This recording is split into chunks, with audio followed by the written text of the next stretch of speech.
Desde el principio, una verdad poderosa se ha ocultado sistemáticamente, distorsionada e incluso borrada de los registros que dieron forma a nuestra comprensión de la fe.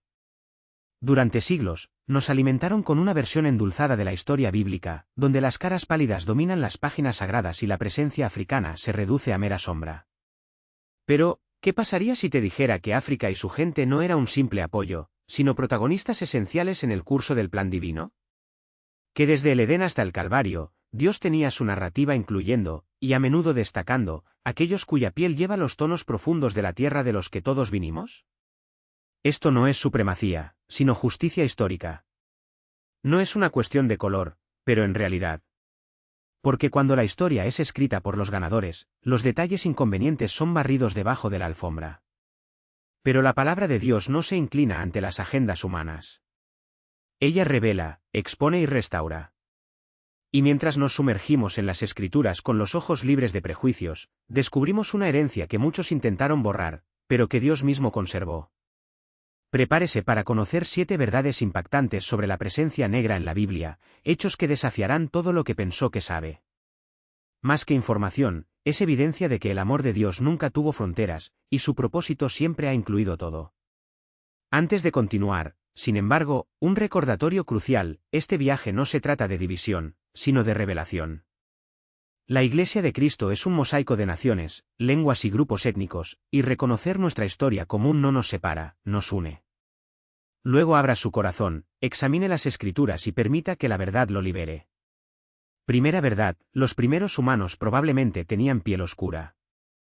Si ya ha volcado en una Biblia para niños o observó pinturas antiguas, debe haber visto a Adán y Eva retratados como figuras de luz casi etérea, paseando por el jardín de Edén. ¿Pero esta imagen coincide con el texto sagrado? Volvamos al principio. En Génesis 2:7, leemos que Dios formó al hombre del polvo de la tierra. Ahora refleja, ¿qué color tiene el polvo? Cualquiera que haya pisado las tierras fértiles de África o el Medio Oriente sabe que la tierra no está pálida, es rica, rojiza, profunda en tonos oscuros. No fue una coincidencia que el Creador eligiera este elemento para dar forma a la humanidad. La ciencia corrobora esta verdad. Los estudios genéticos señalan a África como una cuna de la humanidad, e incluso los historiadores seculares reconocen que las primeras civilizaciones florecieron allí. Cuanto más excavamos, más evidencias surgen: los primeros humanos eran personas con piel profundamente pigmentada. Y la Biblia no se detiene allí. Uno de los primeros territorios mencionados en Génesis 2 es Cux, la antigua Etiopía. Los ríos que brotaron de las regiones bañaron al Edén que hoy somos parte de África y Oriente Medio. ¿Por qué importa eso? Porque durante generaciones nos vendieron una imagen distorsionada de los personajes bíblicos, frescos de la realidad histórica y las mismas Escrituras. Saber que nuestros primeros padres probablemente tenían características africanas nos recuerdan la verdad innegable: todos, independientemente del color, están hechos a imagen de Dios. Esta revelación no se divide, desmantela las mentiras y nos vuelve a conectar con la esencia del plan divino, que desde el principio incluía todo. Segunda verdad: África fue una etapa central de los eventos bíblicos. Pregúntele a cualquier persona de la Biblia, y la respuesta más común será Israel, tal vez Babilonia o Roma. ¿Pero África? Esta es una pieza fundamental que muchos ignoran, o olvidan deliberadamente. Sin embargo, las Escrituras están llenas de referencias al continente. Comencemos con los hijos de Noé, Sin, Cam y Jaf. Después de la inundación, ellos fueron los que repoblaron la tierra, y los descendientes de Cam: Cus, Etiopía, Misraim, Egipto, Pute, Libia, y Canaán en tierras africanas. Ahora observe los momentos clave de la historia sagrada. Abraham buscó refugio en Egipto. Yosef, un hebreo, se convirtió en gobernador de Sm. Más bien país y salvó a su gente del hambre. Moisés fue creado en el palacio de Faraón, los israelitas fueron liberados de la esclavitud egipcia, e incluso la familia de Jesús huyó a Egipto para escapar de Herodes. África no era un escenario secundario, era un territorio donde Dios actuaba con poder y propósito. Pero con el tiempo, esta verdad fue eclipsada, y muchos comenzaron a asociar la historia bíblica solo con Europa o Medio Oriente, como si África fuera un detalle irrelevante. ¿Por qué es esto tan significativo? Porque desmantela el mito de que el cristianismo es una religión blanca. Mucho antes de llegar a Europa, el Evangelio ya había dejado sus marcas en África. Los africanos no eran espectadores pasivos, eran participantes activos desde el principio. La historia puede tratar de borrar este legado, pero las escrituras no mienten, África siempre ha sido parte del dibujo divino. Tercera verdad, figuras bíblicas destacadas tenían origen africano. Si le pedimos a alguien que describa personajes bíblicos, la mayoría imaginará personas de piel de luz, envueltas en túnicas blancas. Pero esta visión está lejos de la realidad de las escrituras. Algunos de los líderes, profetas y reyes más influyentes tenían raíces africanas, y sus historias a menudo fueron cerradas a lo largo de los siglos. Tomemos a Nimrod, el poderoso cazador ante el Señor, Génesis 10, 8-12. Fue uno de los primeros grandes gobernantes de la historia, fundador de imperios como Babilonia y Nínive. Pero aquí está el detalle que muchos omiten: Nimrod era un nieto de Cam, cuyos descendientes poblaron África. Es decir, sus venas corrían sangre africana. Su legado demuestra que los negros no han sido un simple apoyo, sino constructores de civilizaciones desde el principio, y rara vez se menciona. ¿Qué tal la esposa etíope de Moisés? Uno de los informes más ligeros sobre la raza en la Biblia es en los Números 12, cuando Miriam y Aarón critican a Moisés por casarse con una mujer de Cuxita, etíope. La reacción de Dios es contundente, los reprende severamente, y Miriam es castigada con lepra, su piel se vuelve blanca como la nieve, Números 12 y 10. Este episodio no es mero detalle, es una posición divina contra los prejuicios. Dios deja en claro que juzgar a alguien por etnia es una afrenta a su voluntad. No debemos olvidar a la reina del sábado, una de las mujeres más notables de las Escrituras. Ella vino de un próspero reino africano, probablemente Etiopía o de Yemen. La sabiduría de Salomón, un Reyes 10, 1-13. Su inteligencia y riqueza impresionaron al rey de Israel. Además, la tradición etíope establece que ella y Salomón tenían un hijo, Menelik, que se convirtió en el primer emperador de Etiopía, vinculando así el linaje real africano con la casa de David. ¿Y Simón de Cirene? El que se vio obligado a llevar la cruz de Jesús, Mateo 27, 32, era un hombre de origen africano de la región que conocemos hoy como Libia. En un momento de dolor extremo y humillación, fue un africano quien compartió la carga del Mesías.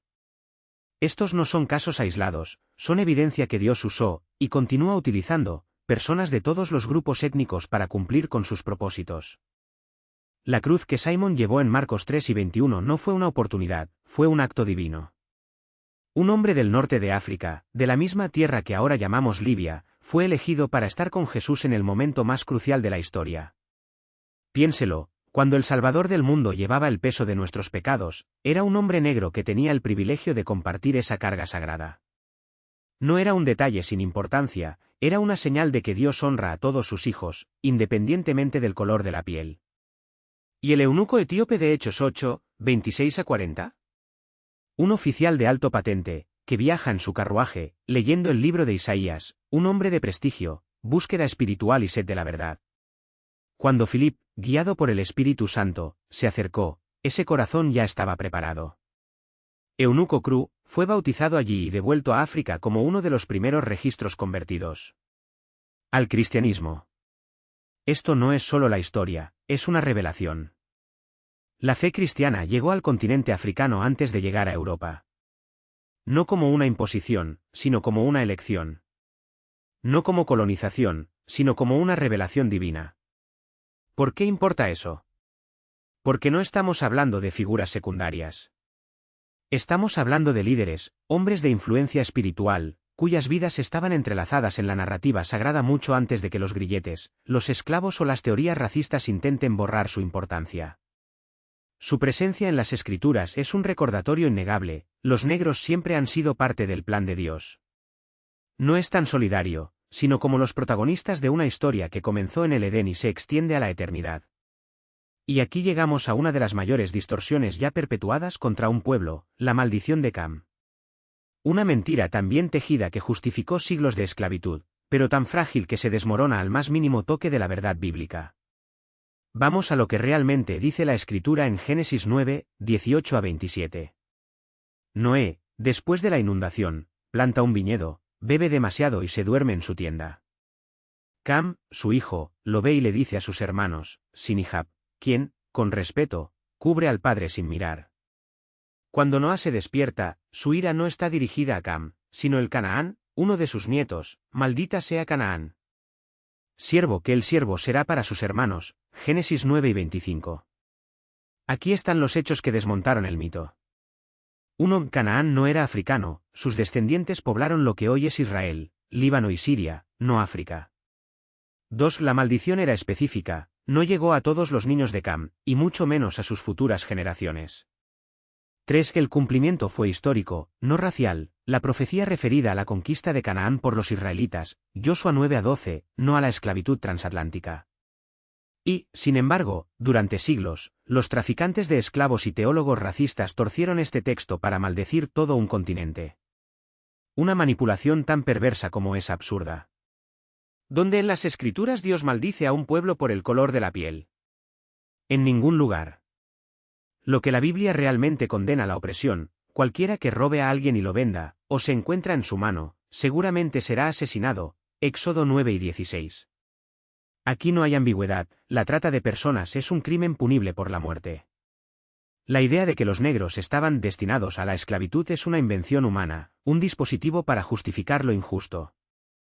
La verdad de Dios es clara, de un hombre, Adán, hizo que todas las naciones de la humanidad habitaran toda la cara de la tierra, Hechos 5 y 26.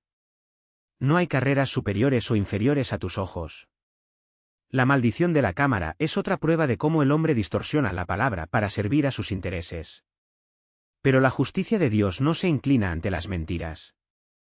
Y cuando liberamos de estas falsedades, recuperamos una verdad poderosa: los negros no están malditos, son elegidos, llamados y creados a imagen de Dios, al igual que cualquier otra persona. La historia no comienza con la esclavitud, comienza con un Dios que, desde el principio, ha hecho diversidad en su plan. Pero hay más. La Biblia no solo registra el pasado, anticipa el futuro. Y en sus páginas, muchos han visto hacerse eco de las luchas de los negros, siglos antes de que sucedan. ¿Sería una coincidencia? ¿O sería la voz de Dios hablando a través de años? En Deuteronomio 28, Moisés presenta dos posibilidades para los israelitas: bendiciones para la obediencia, maldiciones para la rebelión. Y luego, en el versículo 68, una profecía escalofriante: el Señor te hará convertir a Egipto en barcos, en el camino que te hayas dicho que nunca te volverás a ver a la venta a tus enemigos para sirvientes y sirvientes, pero no habrá comprador. Veamos. En los barcos, la imagen es inconfundible: cuerpos acurrucados en sótanos, cruzando los océanos. Estarás a la venta, la humillación de ser tratado como una mercancía. No habrá comprador, incluso después de la abolición, la opresión persistió: segregación, racismo, sistemas que continuaron devaluando vidas negras. Este texto habla literalmente del tráfico transatlántico.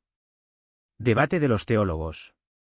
Pero una cosa es segura: la semejanza con la historia negra es sorprendente. Y no te detengas allí.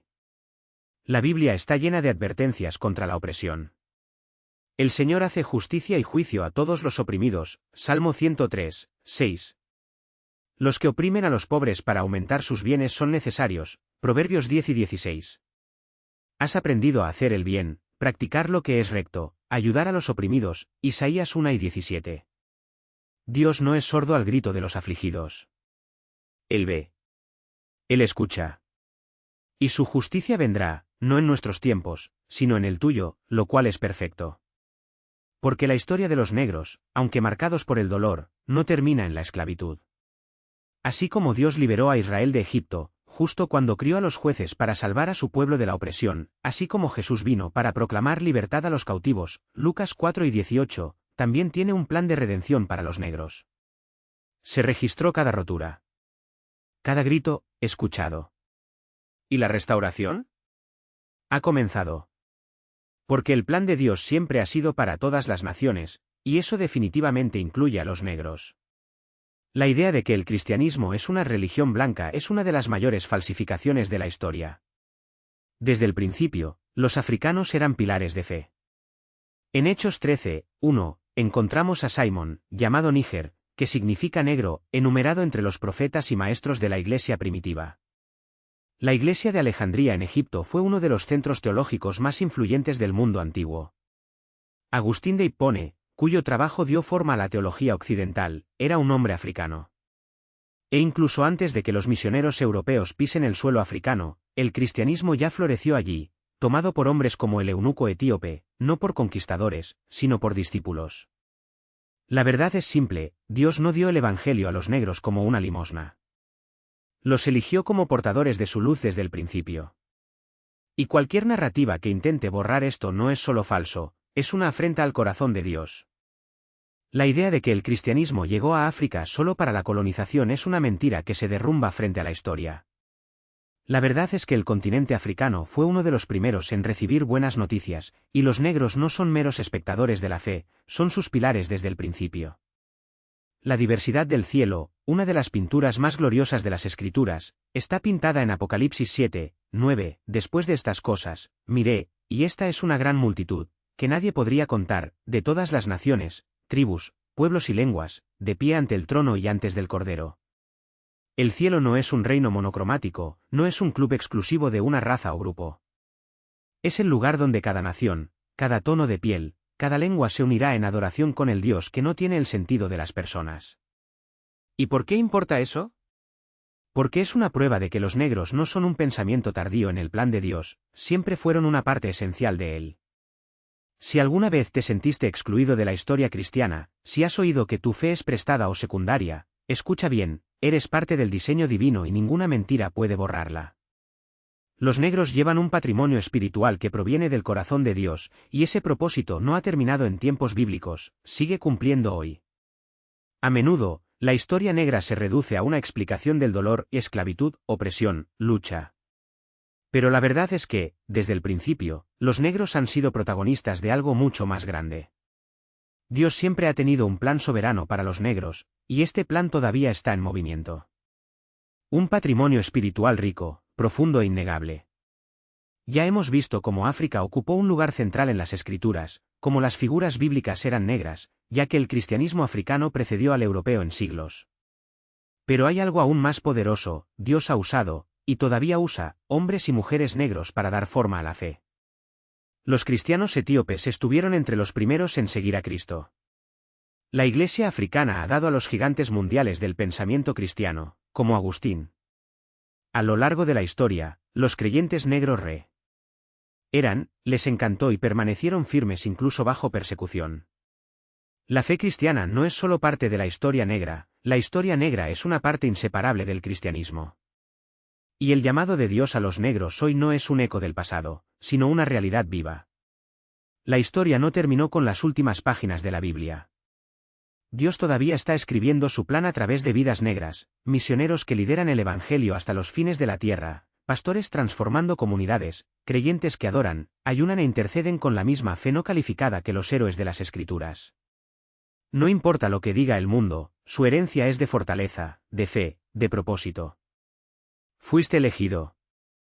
El mundo puede tratar de definirte por raza, nacionalidad o las cicatrices de la historia. Pero Dios lo define por su llamado.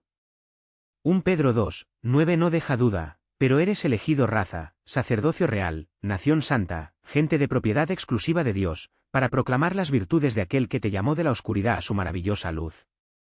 Esto significa que no eres olvidado. No está maldito. No es menos que nadie. Eres elegido.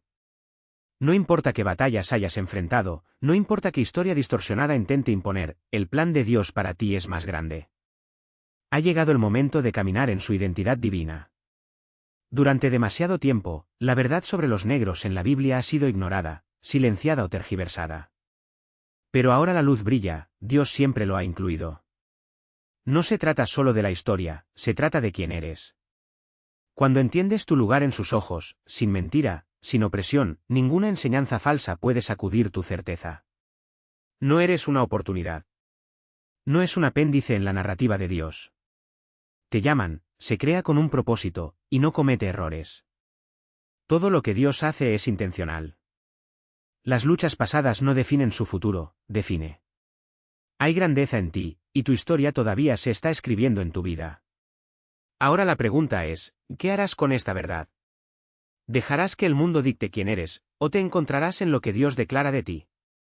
¿Permanecerás en silencio o compartirás esta verdad con otros que necesitan escuchar? Es hora de asumir su identidad divina. Camina con audacia. Decir la verdad. Vivir con propósito. Porque el plan de Dios para ti es mucho más grande que cualquier límite del mundo para tratar de imponer. Su historia todavía se está escribiendo, y el autor es fiel.